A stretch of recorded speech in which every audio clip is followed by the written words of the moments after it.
ये बड़ी खबर आ रही है कि धर्मेंद्र प्रधान ने इस्तीफा दे दिया है और धर्मेंद्र प्रधान ने इस्तीफा देते हुए ये देखिए चिट्ठी जारी की है। मैंने जिम्मेदारी से मुंह नहीं मोड़ा, ये धर्मेंद्र प्रधान कह रहे हैं। ये बड़ी खबर इस वक्त की आपको बता रहे हैं। शिक्षा मंत्री धर्मेंद्र प्रधान का इस्तीफा हो चुका है। छात्रों के सामने सरकार अब झुक गई है। ये बड़ी खबर इस वक्त की आपको बता रहे हैं। और ये देखिए, पिछले 10 दिनों का घटनाक्रम देखकर मेरा मन दुखी है। ये मेरे लिए व्यक्तिगत प्रतिष्ठा का विषय नहीं है। भारत की युवा शक्ति ही इस देश की असली ताकत है। देश की युवा शक्ति को भ्रम के कुचक्र में फंसने नहीं देंगे, यही मेरा संकल्प है। आगे लिखते हैं, जंतर मंतर पर और देश में जो स्थिति बनी है, इस स्थिति का राष्ट्र विरोधी ताकतें लाभ न उठाएं। देश की एकता बनी रहे। भारत के एक भी विद्यार्थी का भविष्य कानूनी पेचीदगियों में ना उलझे। हमारे बच्चे अपना समय पढ़ाई में लगाएं, करियर बनाने पर फोकस करें। इसी बात पर विचार करते हुए मैंने अपना त्याग पत्र माननीय प्रधानमंत्री जी को भेज दिया।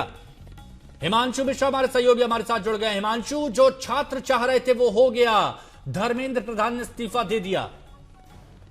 देखिए, बिल्कुल धर्मेंद्र प्रधान जो शिक्षा मंत्री हैं उन्होंने इस्तीफा दे दिया है। और ये क्योंकि कल जब सीजेपी के साथ दूसरे राउंड की मुलाकात हुई तब उन्होंने ये साफ कर दिया था कि धरना जो है तब तक खत्म नहीं होगा जब तक धर्मेंद्र प्रधान का इस्तीफा नहीं हो जाएगा।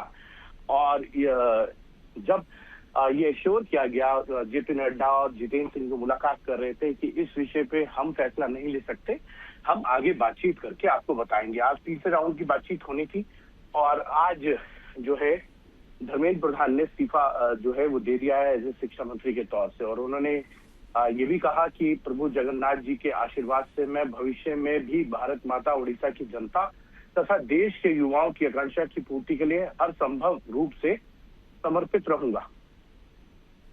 और बड़ी जीत छात्रों की यहां पर कही जा सकती है। शिक्षा मंत्री का यहां पर इस्तीफा हो गया और उन्होंने कहा है कि देश की युवा शक्ति को भ्रम के कुचक्र में फंसने नहीं देंगे। यानी वो ये कह रहे हैं कि जंतर मंतर पर जो भी हो रहा है उसका राष्ट्र विरोधी ताकतें लाभ ना उठाए, इस वजह से इस्तीफा दे रहे हैं।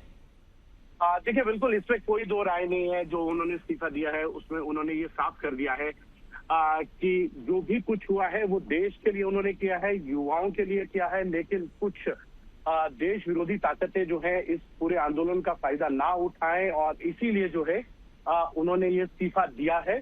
और युवाओं की अगर मांग है उसको रखते हुए उन्होंने इस्तीफा दिया है। वो चाहते हैं कि देश के युवा जो है वो आगे बढ़े। और राष्ट्र सेवा मेरे जीवन में सर्वोच्च प्राथमिकता में रहा है। मैं इसके लिए सदैव जो है समर्पित रहूंगा। लेकिन हिमांशु, आप बताइए कि अब तो इस्तीफा हो गया शिक्षा मंत्री धर्मेंद्र प्रधान का, जो 3:30 बजे जो बैठक होने जा रही थी, क्या वो अभी भी हो सकती है, आपको लगता है? क्योंकि जो मुख्य मांग थी पहले दो पर तो सहमति लगभग हो गई थी, अब यही एक पेच फंसा हुआ था, अब ये पेच भी सुलझ गया।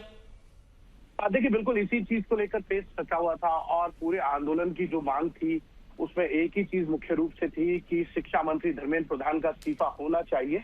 और इसीलिए जो है वो अब ये मानकर चल सकते हैं कि आंदोलन के लिए अब जो मांग थी वो मान ली गई है। धर्मेंद्र प्रधान ने खुद स्वेच्छता से जो है वो इस्तीफा दे दिया है। तो ऐसे में अब जो है इस जो तीसरे राउंड की बैठक है उसका कोई महत्व जो है वो नहीं रह जाएगा।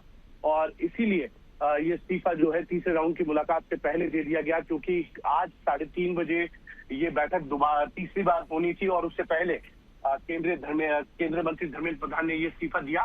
अब चूंकि आंदोलन की अगर सभी मांगे जो है मान ली गई हैं तो उसके बाद इस बैठक का तीसरे राउंड की कोई महत्व। लेकिन हिमांशु, आपके सूत्र क्या बता रहे हैं? क्योंकि कल शाम तक जो खबर थी कि सरकार अपने शिक्षा मंत्री के साथ खड़ी हुई है और यह कहा गया है कि इस्तीफा देना यानी जिम्मेदारी से पल्ला झाड़ना, और अब इस्तीफा आ जाता है, तो इसके पीछे क्या माना जाए?